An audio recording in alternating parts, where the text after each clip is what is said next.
صدر Faisalabad chamber of commerce and industry Rehan Naseem Bharara finance bill کے section A37 اور B37 اور دیگر مسائل کے بارے میں بزنس کمیونٹی کے خدشات کے بارے میں میڈیا کو بریفنگ دیتے ہوئے کہا کہ ماضی میں ہاؤسنگ انڈسٹری کے لیے ایسی پالیسی بنائی گئی جس کے بعد تمام سرمایہ دبئی منتقل ہو گیا ہے۔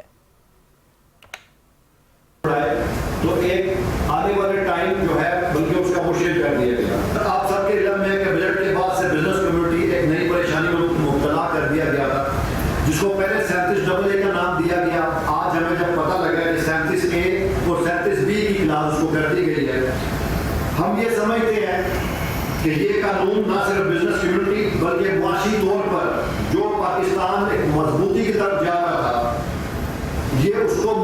معاشی طور پر جو مستحکم کرنے کے خلاف بھی ایک سازش ہے۔ اس قسم کے قوانین بنائے جا رہے ہیں جس سے اس حکومت کی جو معاشی پالیسیاں تھیں ان کو غیر مستحکم کیا جائے، ان کو کمزور کیا جائے، تاکہ ان کے اندر جو ہم ایک مضبوطی دیکھ رہے تھے، ہم آنے والے دنوں میں بڑے پر امید تھے کہ نہ صرف پاکستان کی ایکسپورٹ بڑھے گی، یہاں پر انڈسٹری اور